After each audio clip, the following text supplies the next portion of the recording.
जय श्री कृष्णा। इस वीडियो में आप माघ मास महात्म के 16वें अध्याय का पाठ सुन रहे हैं, जिसमें कंचन मालिनी नाम की एक अप्सरा ने अपने माघ स्नान का फल एक राक्षस को दिया था और किस तरह से वो पाप से मुक्त हो गया।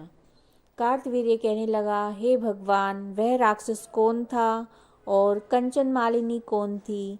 उसने अपना धर्म कैसे दिया? कैसे उसने अपने धर्म का जो पुण्य है वो उस राक्षस को दिया? उसके साथ क्या हुआ? हे ऋषि, अत्रि ऋषि की संतानों के सूर्य, यह कथा सुनाकर मेरा कौतूहल दूर कीजिए। तब दत्तात्रेय जी कहने लगे, हे राजन, इस पुरातन विचित्र इतिहास को सुनो। कांचन मालिनी नाम की एक सुंदर अप्सरा थी जो माघ मास में प्रयाग में स्नान करके कैलाश पर जा रही थी। तब उसे मार्ग में जाते हुए हिमालय के कुंज से एक राक्षस ने देखा। उस सोने जैसे तेज वाली, सुंदर कटी वाली, बड़े बड़े नेत्रों वाली, चंद्रमुखी, सुंदर केस वाली उस सुंदर अप्सरा को देखकर उस राक्षस ने कहा कि हे सुंदरी, हे कमल नैनी, तुम कौन हो और कहाँ से आ रही हो?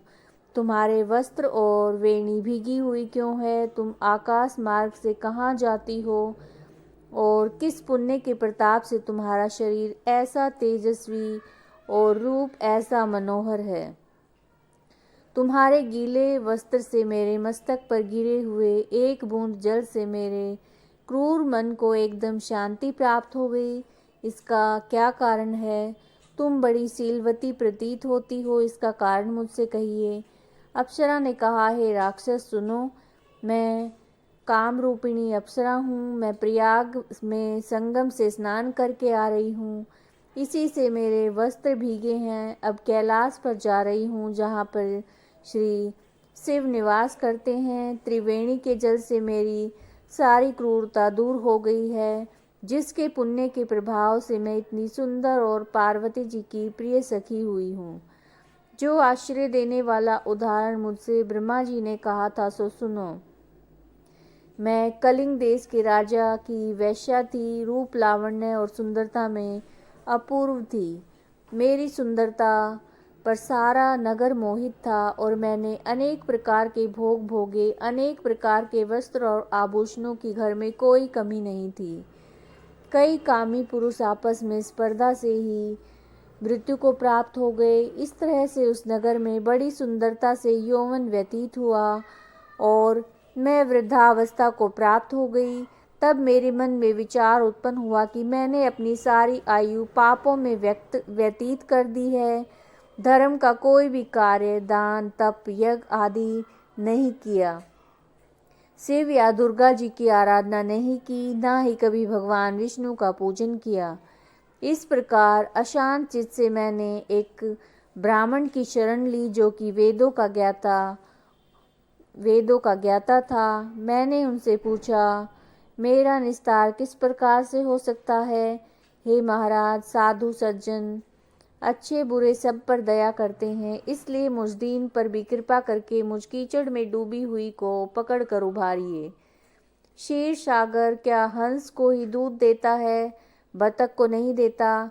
तब वह ब्राह्मण, राजा का पुरोहित, इन सब बातों को सुनकर मुझ पर दया करके कहने लगा, तू ब्रह्मा के क्षेत्र प्रयाग में जाकर माघ मास में त्रिवेणी संगम में स्नान कर, परंतु मन में अशुभ क्रिया का विचार नहीं करना। पापों के नाश के लिए महर्षियों ने तीर्थ स्थान से अधिक और कोई प्रायश्चित नहीं बतलाया। प्रयाग में स्नान करने से तू अवश्य पवित्र होकर स्वर्ग को जाएगी। हे भामिनी, पुराने समय में गौतम ऋषि की स्त्री को देखकर इंद्र ने काम के वशीभूत होकर कपट वेश में उसे भोग किया था।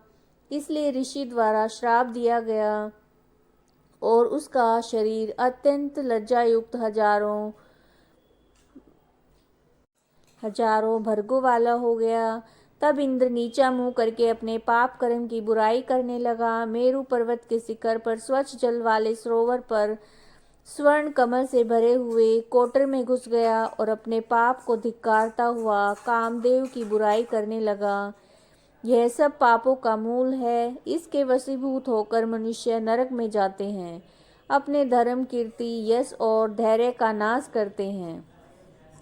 इंद्र ऐसा सोच रहा था, सो इंद्र के बिना सारा देवलोक शोभाहीन हो गया। तब देवता, गंधर्व, किन्नर, लोकपाल इंद्राणी सहित बृहस्पति जी से जाकर पूछने लगे, महाराज, इंद्र के न रहने से स्वर्ग ऐसा शोभाहीन हो गया है जैसे सतपुत्र के बिना श्रेष्ठ कुल। इसलिए स्वर्ग की शोभा के लिए कोई क्रिया सोचिए, इस विषय में देर नहीं लगानी चाहिए। तब बृहस्पति जी कहने लगे कि इंद्र ने बिना सोचे विचारे जो कर्म किया है उसका फल वो भोग रहा है। सो वह कर्म वह कहाँ है ये सब मैं जानता हूँ। फिर गुरुजी ने सबको साथ लेकर स्वर्ण कमलों से युक्त बड़े सरोवर में इंद्र को देखा, जिसका मुख मलिन और आंखें बंद थी। तब इंद्र ने बृहस्पति जी के चरणों को पकड़कर कहा, इस पाप से उद्धार करके आप मेरी रक्षा कीजिए। बृहस्पति जी ने इंद्र से कहा कि प्रयाग में स्नान करने से तुम पापों से मुक्त हो जाओगे। तब इंद्र सहित सबने प्रयाग में जाकर संगम में स्नान किया और त्रिवेणी स्नान से इंद्र पाप मुक्त हो गए।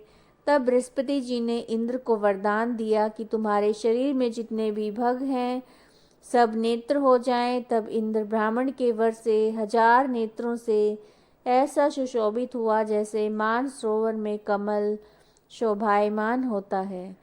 ये माघ मास महात्म का 16वां अध्याय था।